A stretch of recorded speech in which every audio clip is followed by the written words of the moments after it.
নমস্কার প্রিয় দর্শক, আমি সৌমিতা নিউ বাংলা চ্যানেলে আপনাদের সবাইকে স্বাগত। আজকে আমরা আলোচনা করব ভগবান শ্রী রামকৃষ্ণ পরমহংসদেবের শুভ জন্মদিন উপলক্ষে রামকৃষ্ণদেবের জীবনী। চলুন ভিডিওটি শুরু করি।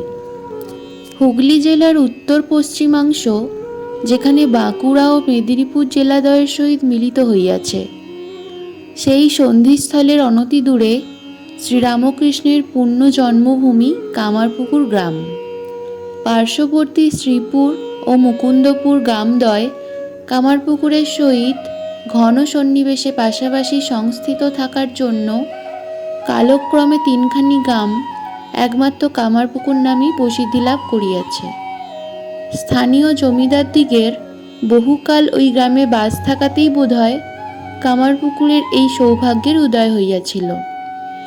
আমরা যে সময়ের কথা বলিতেছি, সেই কালে কামারপুকুর বর্ধমান মহারাজের গুরুবংশীয়দিগের লাখেরাজ জমিদারিভুক্ত ছিল এবং তাহাদিগের বংশধর শ্রীযুক্ত গোপীলাল, সুখলাল প্রভৃতি গোস্বামীগণ ওই গ্রামে বাস করিতেছিলেন।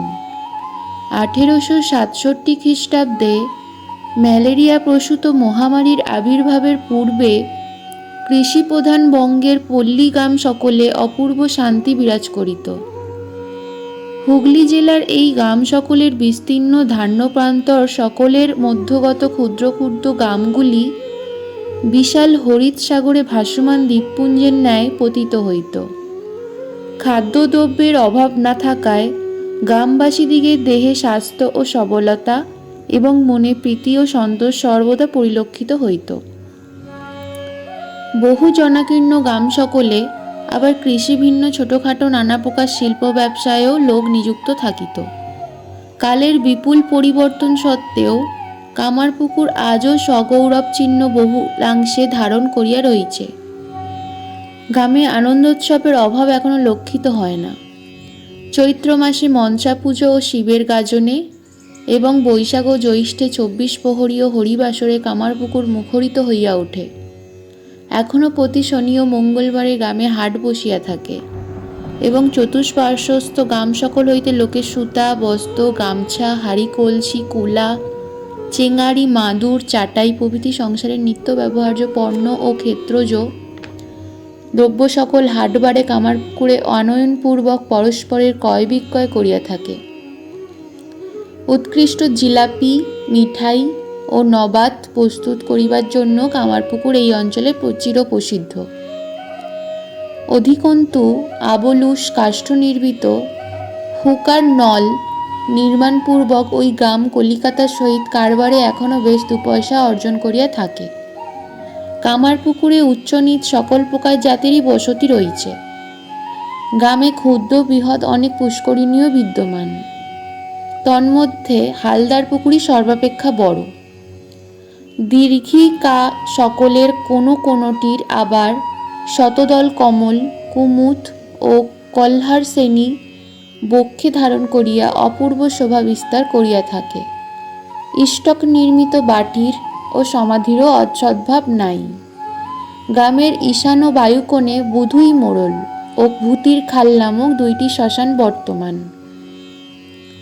অগ্নিকোণে গড়মান্দারণের ভগ্ন তোরণ ও স্তূপাদি এবং উহার অনতি দূরে শৈলেশ্বর মহাদেবের মন্দির মানব জীবনের ক্ষণভঙ্গুরত্ব ও পাঠান রাজত্বকালে ওই সকল স্থানের প্রসিদ্ধি সম্বন্ধে পরিচয় প্রদান করিতেছে।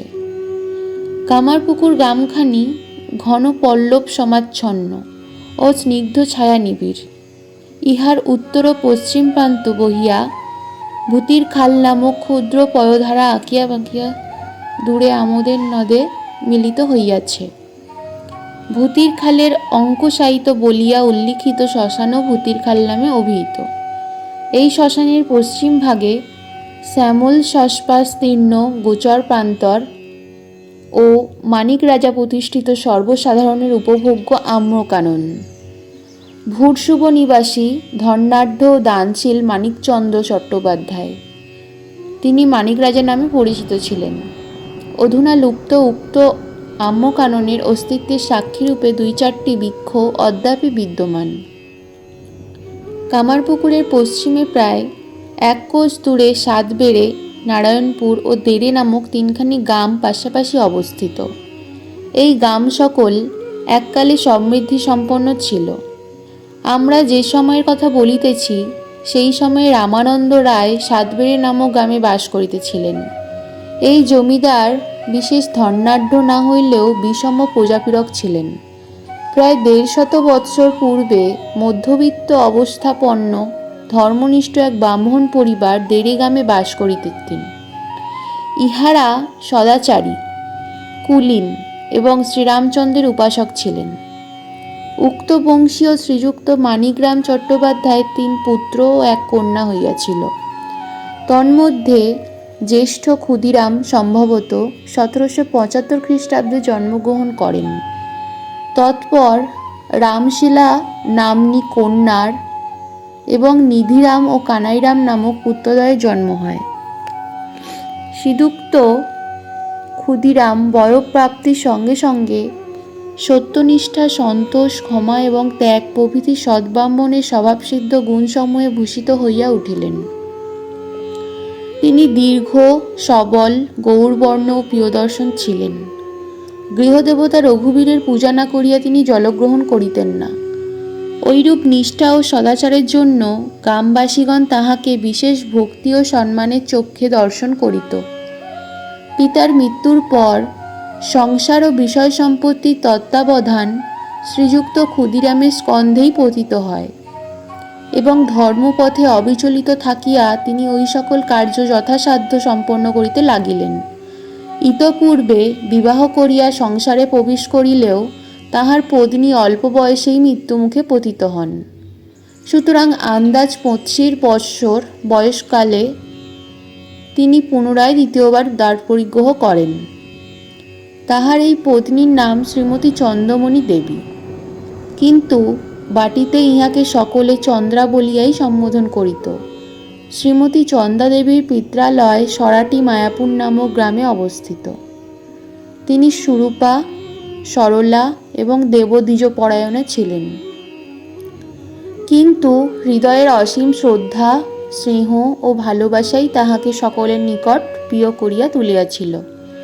সম্ভবত 1791 খ্রিস্টাব্দে তাহার জন্ম হয় এবং বিবাহকালে তাহার বয়ঃক্রম 8 বৎসর মাত্র ছিল।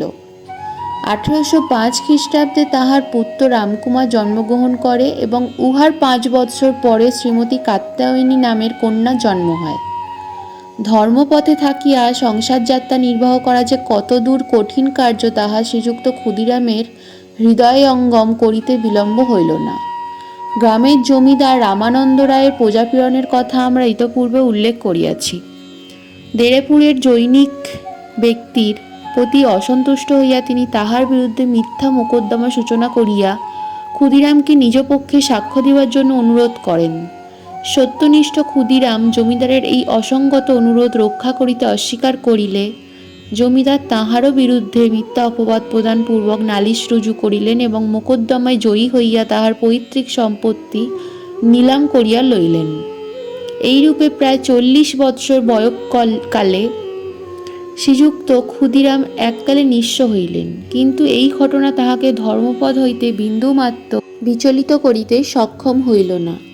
রঘুবীরের অনুগ্রহে তিনি অচিরে অকুলে কুল পাইলেন।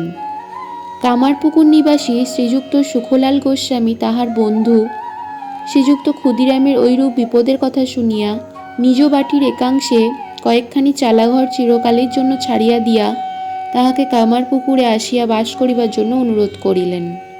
শ্রী ভগবানের অচিন্ত লীলাতেই পূর্বোক্ত অনুরোধ উপস্থিত হইয়াছে ভাবিয়া শ্রীযুক্ত ক্ষুদিরাম 10 বছরের পুত্র রামকুমার ও 4 বছরের কন্যা কাত্যায়নীকে সঙ্গে লইয়া পৈতৃক ভিটা ও গ্রাম হইতে চিরকালের নিমিত্ত বিদায় গ্রহণ করিলেন এবং কৃতজ্ঞ হৃদয়ে কামারপুকুরে আগমন করিয়া তদবধি ওই স্থানে বাস করিতে লাগিলেন।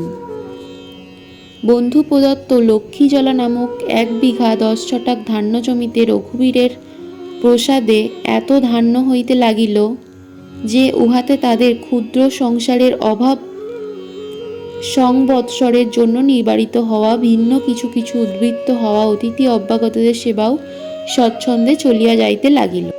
তো প্রিয় দর্শক, ভিডিওটি আপনাদের কেমন লাগলো কমেন্ট করে জানাবেন। আর এভাবেই লাইক, শেয়ার, সাবস্ক্রাইব করে এভাবেই আমাকে সাপোর্ট করে যাবেন। Thank you.